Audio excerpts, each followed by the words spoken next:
Hello everyone, thank you so much for tuning in. My name is Ronkeloa, and if you haven't already done so, subscribe, share, hit that like button. Obviously you can like it after you've watched this video. And watch my other videos. Like, if you're feeling lonely on this YouTube platform, watch my other videos. Today I wanted to talk about how to apologize effectively. In the industry that I'm in, the work that I do, I tend to handle crisis from time to time, so crises from time to time. So situations where individuals, organizations, brands have done something wrong or made a mistake. More often than not, it's unintentional. Sometimes there's an intentionality behind it, but it's because they've haven't been thinking about the outcome, if that makes sense, right? But yeah, there's lots of reasons why crisis happens, and lots of reasons why organizations make mistakes, do things wrong, and individuals make mistakes. And I wanted to focus on the core aspects of how you can handle a crisis, or at least how you can pave the way to making a difference once you've upset a group of people. Even if it's just one person, this video hopefully should help. It's how to apologize effectively. Often when there's a situation that arises, so for example, if a celebrity does something wrong or says something wrong, which happens often, more often than not now in our digital era with social media, the initial kind of feeling is, oh, they're going to get cancelled, and oh, you know, sometimes celebrities have become really obsessed with cancel culture, which in my opinion doesn't exist.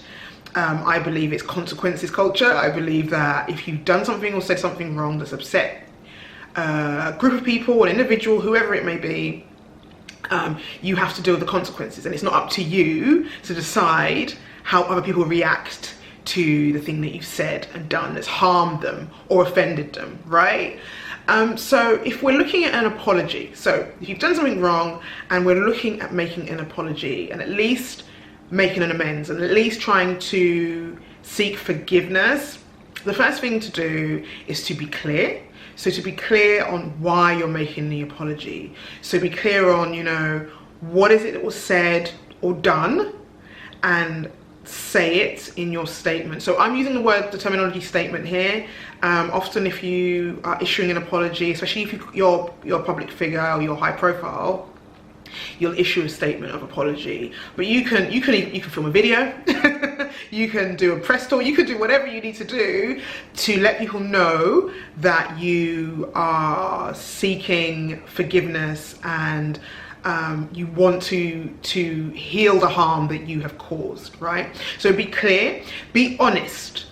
It's not a time to now try and be kind of defensive or try and shy away from whatever it is that you've done.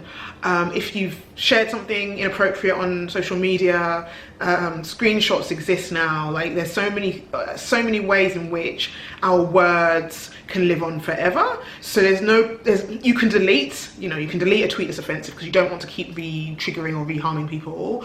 But remember that it's always going to be there. So you have to be honest. You've got to face it. You've got to say, you know, this is what you have done.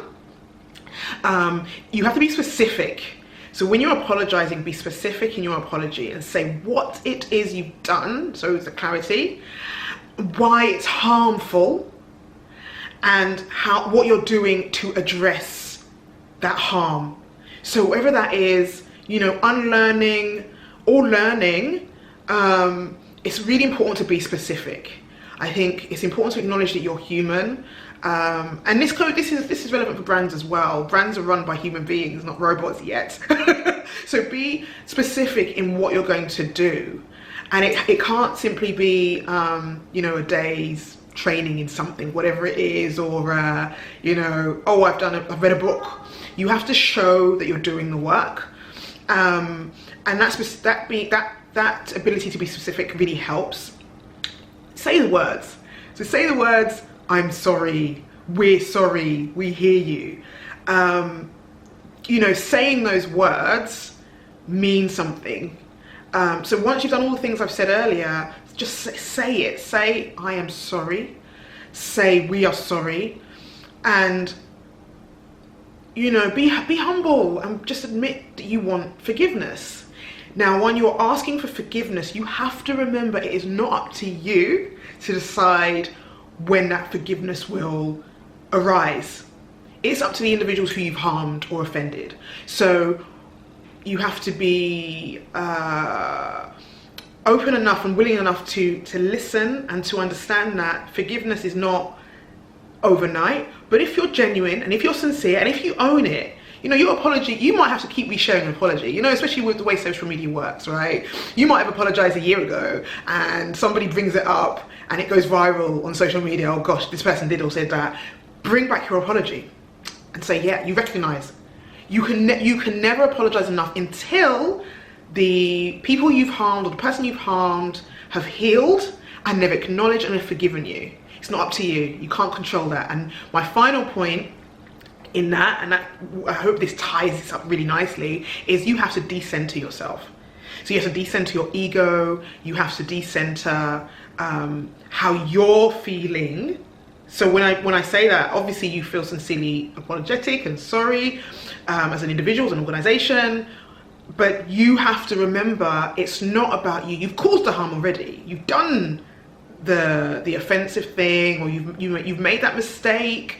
Or look, let's be honest, sometimes it's not a mistake. I think sometimes you have done something wrong that you thought was right in the past, or you shared some views that you thought were right in the past, and if you acknowledge that you've changed, because I do believe people can change, but you have to show that you've changed, and you have to show a willingness of learning and unlearning. If you shared some views or had some views in the past that you thought were right, but now 10, 20, 30 years later, it doesn't matter how long actually, you acknowledge that, wow, you know, it could be embarrassing to realize, you know, that actually some of the things that you believed to be true were harmful and wrong. And so you have to decenter yourself and not just say, oh, you know, I was young, or I was this, or I was that. You can say that, but you've also got to acknowledge that, okay, yeah, you know, if it is the case that you believe that was to be true, this is what you're doing now to change the way you're thinking and change your mindset. And you acknowledge that you were wrong and that you caused harm. So remember, an apology has to be about the people or person that you've harmed or you've hurt or offended, and it has to be sincere. So I guess my final point is don't fake an apology. Like, only apologize if you truly understand what it is you are apologizing about and apologizing for. Do not fake an apology, because people, for the most part, are not stupid. They'll see through the lies. So be honest. So if you issue a statement or you say you're sorry, I kind of feel like you've got to give it a little bit of time to know why you're saying sorry. Don't just say sorry because you want to kind of brush things under the carpet. Say sorry because you mean it and you believe it.